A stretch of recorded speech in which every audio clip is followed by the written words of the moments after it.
사도행전은 사도들의 행적을 기록한 책입니다. 그런데 사도행전을 다르게 부르는 이름이 있는데 성령행전이라 부르는 것입니다. 노먼 페린이라는 신약학자는 누가복음은 예수님에 의한 성령의 사역을 기록한 책이고, 사도행전은 사도들에 의한 성령의 사역을 기록한 것이다, 이렇게 말했습니다. 이 말은 교회 역사에 성령께서 주도적으로 활동하셨다는 것이고 역사하셨다는 것입니다.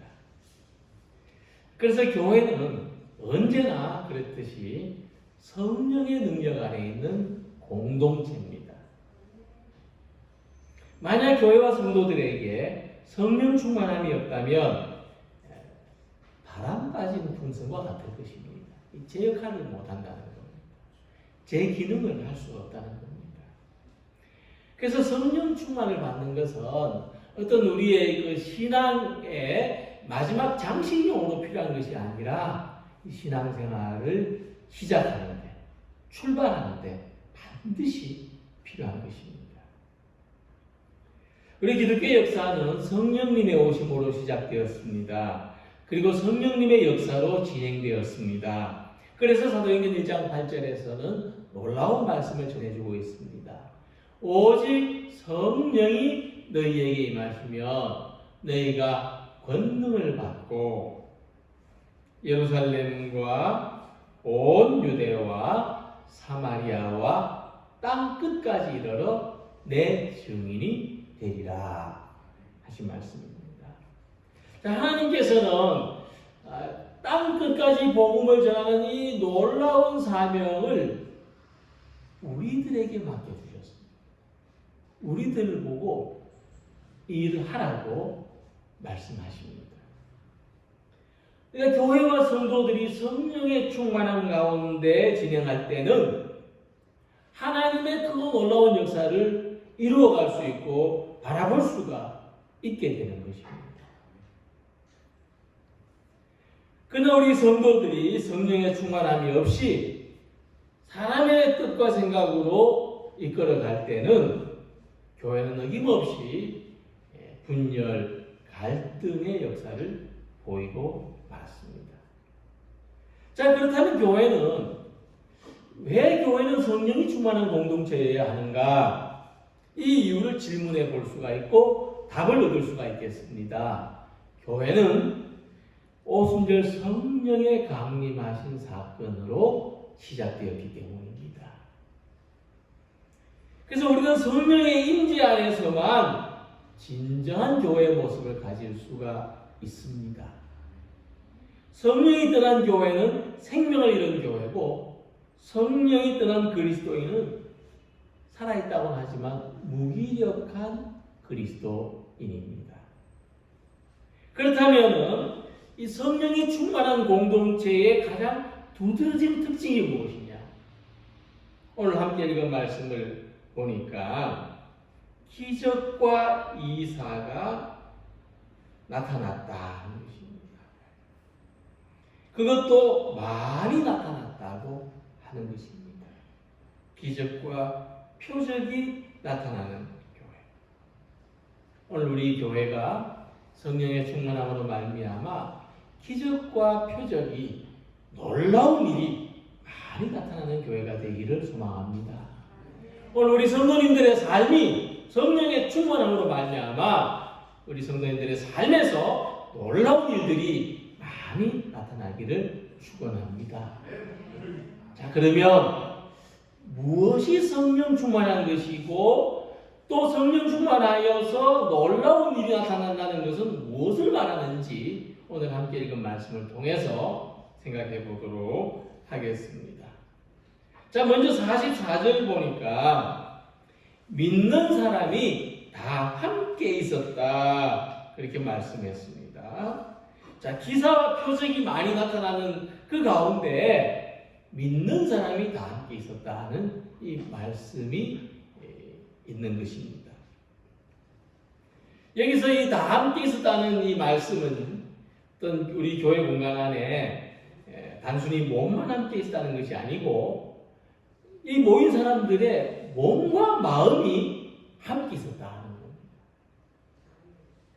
우리가 같이 모였는데 몸만 같이 와서 앉아 있는 것이 아니고 보이지 않는 이 마음의 교통이 활발하게 이루어지는 가운데 지금 함께 있다는 겁니다. 이것이 놀라운 일이에요. 자, 근데 우리가 몸은 함께 있지만은 마음이 다 떨어져 있어, 분열되어 있을 때는 앉아 있는 게, 같이 있는 게 괴로운 거예요. 그렇죠? 부부싸움하고 침대에 같이 누워 있는데 몸은 같이 있는데 속이 부글부글 끓으면 같이 있는 게 괴로운 일입니다. 근데 몸은 떨어져 있어요. 몸은 떨어져 있어요. 우리가 지금 앉아 있는 것처럼 몸은 떨어져 있지만 마음은 같이 있어요. 마음은 같이 있어요. 거리두기는 하고 있지만은 항상 친근한 마음을 가지고 있어요. 그러면 힘이 되고 위로가 되는 겁니다. 그렇다면 몸도 함께 있고 마음도 같이 있을 때 우리는 성령의 충만함 속에서 진정한 일체감을 느끼게 되는 겁니다. 그래서 우리가 건강한 공동체, 성령이 충만한 공동체가 되려면 이 마음과 몸이 함께 있어야 되는데 그러려면 가장 중요한 것이 뭐냐면 서로 간에 경계를 허물어야 돼요. 우리는 다른 사람들과의 사이에 어떤 지역과 문화, 생활 방식, 가치관의 경계를 가지고 있습니다. 보이지 않지만. 그래서 제가 이 경계를 비유하자면 전기철조망하고 같아요. 누구든지 다른 사람의 경계에 먼저 침입하면 상처를 받는 거죠. 찌릿하고 감전되는 거예요. 근데 우리가 같은 공간 안에 함께 있긴 한데 각자가 가진 전기 철조망에 전원을 올려놓은 채 아슬아슬한 관계로 지낸다면 거기서는 함께 있는 경험을 하기 어려운 거예요. 그렇죠? 내 옆집에 사는 사람이 전기 철조망 쳐놓고 가까이 오지 말라고 하면 함께 있는 게 아니죠. 근데 예수님은 이 경계를 허무셨어요. 이 사람들의 이 경계하고 있는 사람들의 그 경계를 무너뜨리셨어요. 그건 뭐냐 하면 예수님은 당시 유대인들이 경계하던 외면하던 사마리아인이나 또 이방인들 이들도 그렇게 무시만 하셨고 죄인, 여성들, 어린이들, 이 소외된 대상들, 병자들 아무 거리낌 없이 만나셨어요. 심지어 예수님한테 적대적인 사람들에 대해서조차도 그들을 피해 다니지 않으셨어요. 자, 다른 사람의 경계를 허물 수 있는 이 예수님, 이 예수님의 능력이 무엇이었을까? 그것은 예수님 안에 경계가 없었기 때문이에요. 내가 먼저 경계를 내려놓고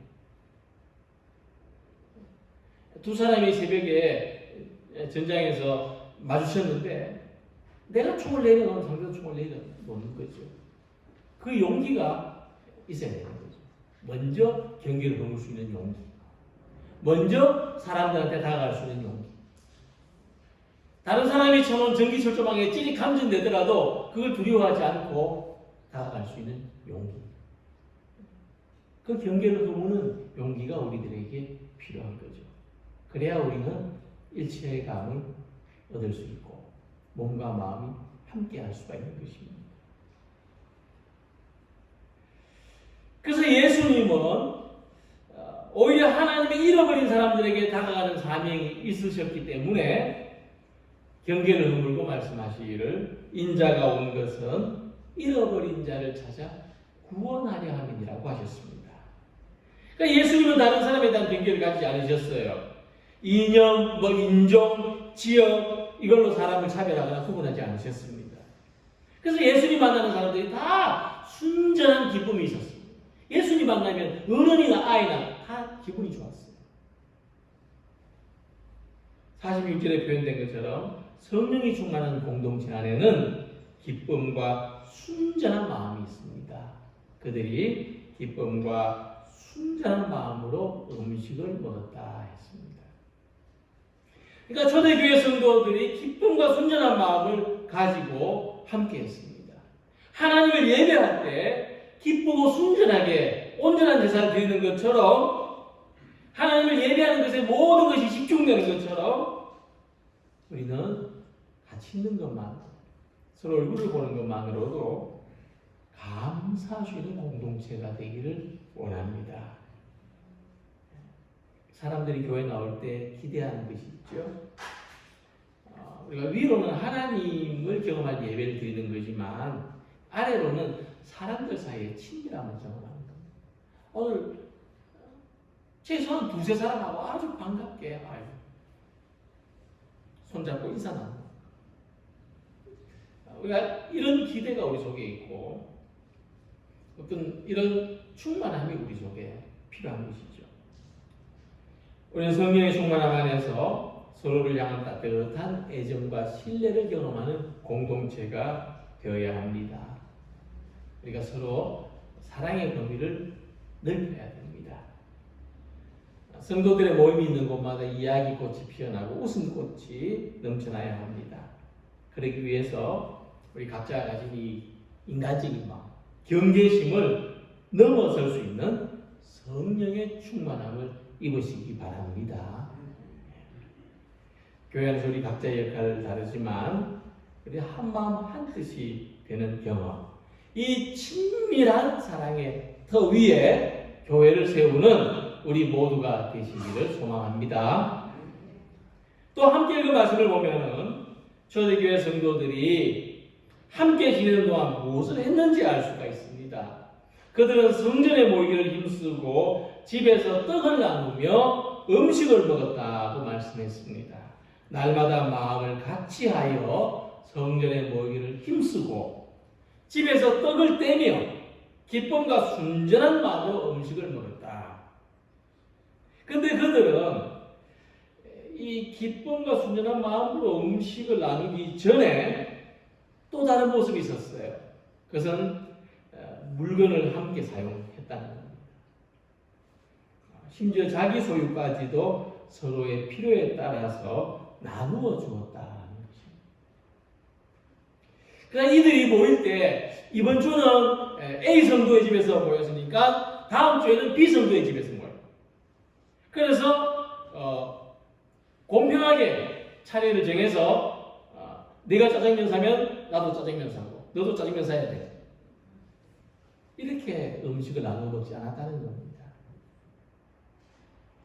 초대교회 성도들이 그 공동체에서 음식을 나누는 것은 교회 집에 교회의 일에 자기 집을 열어놓는 거예요. 자기 집을 교회처럼 사용하도록 하는 겁니다. 우리 집에 누군가를 초청한다. 누군가 우리 집에 온다면 참 일이 많죠. 성가시죠. 그렇지만 그것을 기뻐했다는 겁니다. 자기의 집을 서로의 필요에 나누어 사용하면서 예수님이 우리를 위해 이렇게 하셨다는 것을 되새겼다는 겁니다. 그 속에 예수님이 계셨어요. 또 예수님과 함께 오는 이 영원한 기쁨을 나누는 신령한 기쁨이 그 속에 있었어요. 그러니까 이들은 자기 집을 교회로 사용하는 것이 기쁜 일이고 감사한 일이었어요. 기다려지는 일이었어요. 빨리 내 차례가 돌아오지 않을까. 빨리 우리 집에서 모이는 일이 오지 않을까. 기다렸다. 사회학적인 연구를 해볼 때 초대교회 성도들은 대다수가 가난했습니다. 절대적으로 가난했습니다. 그런데 신약 성경의 기록을 보면 가난한 모습이 잘 보이지 않아요. 어느 날은 모였는데 먹을 것이 없어서 다들 굶고 돌아갔다 이런 기록이 없어요. 복음서 외에 또는 신약 성경 외에 초대 교회의 어떤 기록집인 디다케라고 하는 교회의 기록물이 있어요. 거기에도 보면은 궁핍한 모습이 없어요. 근데 그들은 절대적으로 가난했어요. 근데 왜 궁핍한 모습이 없었냐? 의도적으로 우리는 궁핍하지 않았다 이렇게 기록한 것이 아니라는 겁니다. 서로 도왔기 때문에. 서로 도왔어요. 그래서 그들은 우리의 교회가 가난하다고 생각하지 않았다는 거예요. 이게 공동체 안에서 서로 나누는 것은 모두를 넉넉하게 만드는 거예요. 내가 음식을 섬길 때 나는 한 가지지만 10사람이 한 가지씩을 하면 10가지를 섬기는 거죠. 얼마나 넉넉해지고 풍성해지는 것입니까?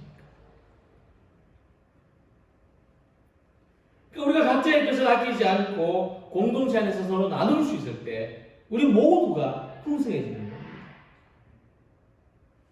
그러니까 이 나눔이 가능해지는 것은 서로를 가족으로 여기기 때문이에요. 그래서 우리는 아낌없이 나눌 수가 있는 거죠. 성령이 충만할 때 우리는 서로를 가족으로 받아들이게 됩니다. 그러니까 내 옆 사람이 나의 가족으로 느껴지는 건 내 마음이 아니에요. 성령이 주시는 마음입니다. 주님을 믿는 신앙 안에서 가족처럼 서로 아낌없이 사랑하는 공동체가 되는 것이 교회의 것입니다. 이 공동체 안에서 삶의 나눔이 있고 기도의 나눔이 있고 은혜의 나눔이 있을 때 우리는 이 가족의 경험을 더 굳건하게 하는 공동체로 발전할 수가 있는 겁니다. 어떤 교회에서 선한 사마리아인의 비유를 아이들한테 가르쳐 줬어요. 그리고 이 선한 사마리아 비유를 이야기하면서 이렇게 질문했다고 합니다. 자, 그러면 이 사마리아 사람은 왜 강도 만난 사람을 도와줬을까? 다 그냥 지나갔는데 왜 이 사마리아 사람은 강도 만난 사람을 도와줬을까? 그랬더니 한 어린 아이가 이렇게 대답하더래요. 잘 아는 사람인 것 같아요. 잘 아는 사람이었을 것 같아요. 이 강도 만난 사람이 우연히 사마리아 사람 지나가다 보니까 강도 만난 사람이 우연히 아는 사람, 잘 아는 사람 강도 만났더라는 거죠. 이게 다 웃었어요. 참 아이들 생각이 기발하다, 놀랍다면서 웃었는데, 근데 가만히 생각해 보니까 참 깊이 있는 대답이에요. 사마리아 사람은 왜 도와줬을까? 그는 좋은 사람이었어. 이러면 이제 쉽게 하지만 어떤 이런 것이 아니라 정말 다른 이유가 뭐가 있었을까 해봤을 때는 진짜 일리 있는 대답이라는 거죠. 내 아는 사람이 강도 만났으면 그냥 지나가겠어요? 내 가족이 강도 만났으면 피 흘리고 있으면 그냥 지나가겠어요?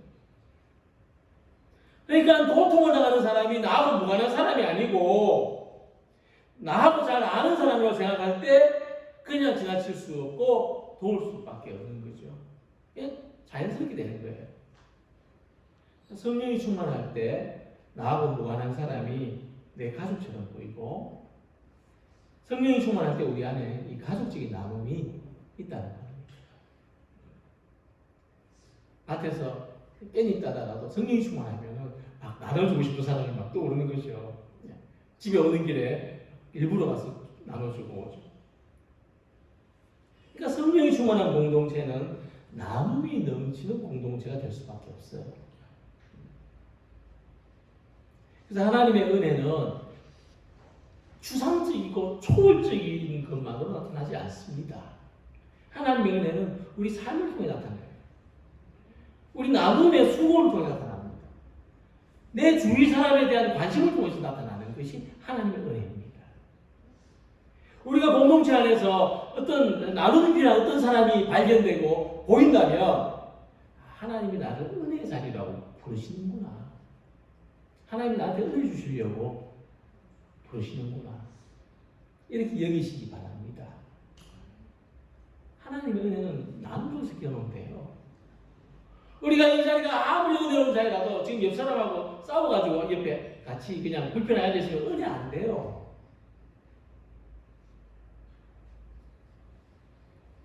우리 관계 속에서, 우리 서로의 관계 속에서 하나님의 은혜가 경험됩니다. 다른 사람이 나의 관용과 나의 관심과 나의 배려를 요구하는 것, 다른 사람이 나의 사랑이 필요하다고 요구하는 것은 바로 은혜가 부르는 소리입니다. 서로 나누는 것을 통해서 하나님의 풍성한 은혜를 경험하고 성령의 충만함을 경험하는 우리 모두가 되시기를 소망합니다. 그리고 성령이 충만한 교회의 특징은 성장하는 교회라는 데 있어요. 우리들이 함께 지내는 것을 기뻐하고 서로에게 늘 감사한 마음을 가지고 가족과 같은 나눔으로 예배하고 교제할 때 반드시 성장하는 결과가 나타난다는 것입니다. 하나님을 찬미하며 또 온 백성에게 칭송을 받으니 주께서 구원받는 사람을 날마다 더하게 하십니다. 초대교회의 성장은 어떤 모습이었을까 생각해 보면요, 지금 우리가 생각하는 성장하고는 달라요. 의미가 달라요. 대체로 우리가 지금 성장하는, 지금 생각하는 우리의 성장은 뭐냐면 좀 내 짐이 줄어드는 거예요. 교회가 성장하면 내가 내 짐이 좀 줄어들 텐데, 그죠? 내 마음의 부담이 좀 줄어들 텐데, 좀 내가 보살펴야 될 사람이 좀 줄어들 텐데, 이런 거죠. 그러니까 큰 교회로 성장하면은 내가 아니더라도 어려운 사람들을 보살펴 줄 수 있는 다른 사람들이 많아지거나 교회 자산이 많아질 텐데라고 생각하는 거죠. 근데 초대교회 성장은 오히려 그 반대였다는 겁니다. 교회가 성장하는 만큼 보살펴야 될 사람이 더 많아졌어요. 이게 초대교회 성장입니다. 교회가 성장하는 만큼 교회가 구제하고 나눠줘야 될 일이 더 많아졌어요. 그래가지고 나중에 어떻게 했습니까? 7 집사를 세우잖아요. 그 일 하기 위해서. 이런 성장을 했다. 그러니까 구원받는 사람이 날마다 더 많아졌다는 것은 그만큼 교회가 가족적인 사랑으로 보살펴야 될 사람들이 더 많아졌다는 거예요. 그래서 교회의 진정한 성장은 뭐냐면 우리 각 사람이 더 많은 사람을 보살필 수 있는 그리스도인으로 성장하는 거예요. 이게 진정한 성장이에요. 내가 할 일이 줄어드는 게 성장이 아니고 내가 할 일이 더 많아지는 것이 성장입니다.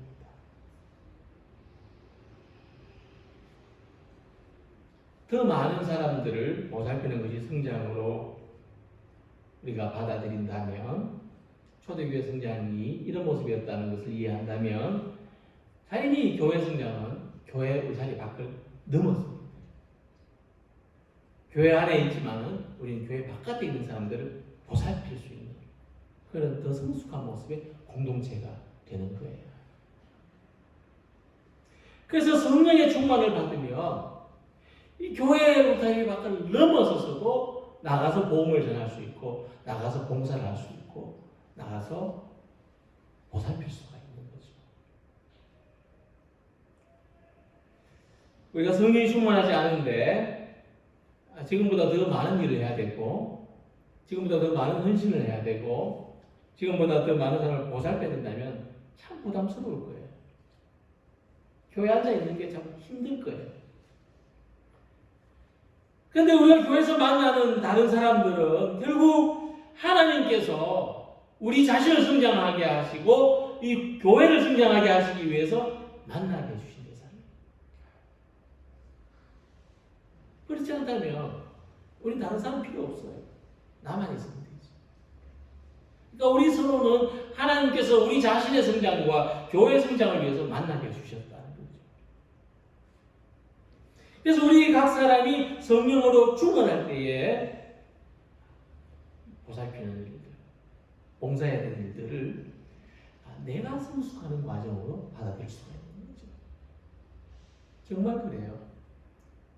보살핀 일들, 봉사하는 일들 하시는 분들 보면은 참 그 일을 하는 동안 성숙하시고 성장하시는, 그죠? 초대교회가 성령으로 충만한 공동체였다는 것은요, 사람들하고는 상관없이 그냥 교회 안에가 성령으로 충만해서 누구든지 들어오는 사람마다 성령으로 충만해졌다, 이게 아니에요. 이건 미신적인 신앙이에요. 사람이 성령으로 충만했어요. 거기에 있는 사람들이. 그러니까 교회가 성장하는 것은 사람이 성장하는 거고, 그 사람의 믿음이 성장하는 만큼, 그 사람의 인격이 성장하는 만큼, 그 사람의 봉사할 수 있는 능력이 성장하는 만큼 교회가 성장하는 거예요.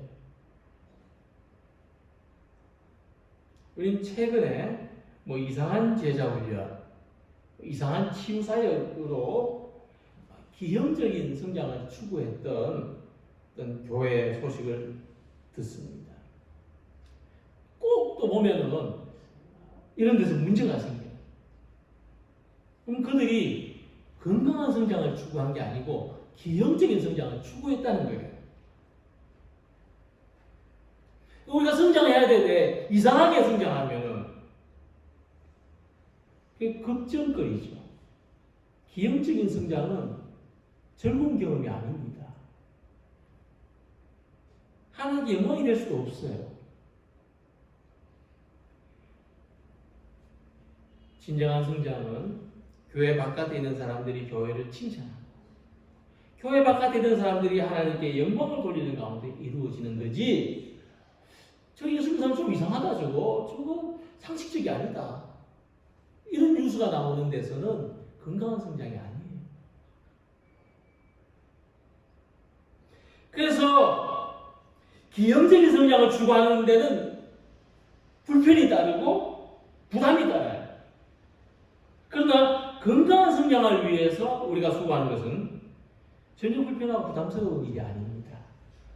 성령의 역사는 기쁨이 따라요. 보람이 있고 만족이 있어요. 교회의 역사는 성령의 역사고, 더 정확하게 말하면 성령의 충만을 받은 사람들의 역사입니다. 오늘 우리가 본문의 말씀을 통해서 성령이 충만한 모습은 이성이나 윤리가 결여된 열광적인 신앙의 형태가 아니라는 것을 알 수가 있습니다. 성령이 충만할 때 하나님을 향하여 기쁨과 감사를 나누고 서로를 향해서 몸도 마음도 가까이에서 친밀한 공동체가 되는 것입니다. 서로 무엇이 필요한지 생각하고 가족처럼 풍성한 나눔을 하는 공동체가 되는 것입니다. 보살필 수 있는 사람이 더 많아져서 교회에 보살핌을 필요한 사람이 더 늘어나는 성장을 하는 공동체가 되는 것입니다. 오순절 각 사람이 임하셨던 성령의 불이 오늘 우리들 위에도 임하여 타오르기를 소망합니다. 우리 각 사람들이 성령으로 충만하기를 원합니다. 이 어려운 이 시대에 보이지 않는 바이러스를 성령의 불로 확 태워버리기를 소망합니다. 경계가 허물어지고 다른 사람의 필요에 응답하는 것을 은혜로 경험하고 더 많은 사람들과 하나님의 은혜와 사랑을 나누는 이 공동체, 우리를 필요한 더 많은 사람들에게 좋은 이웃이 되는 그런 공동체로 성장하는 우리 모두가 되시기를 주님 이름으로 기원합니다. 기도드리겠습니다.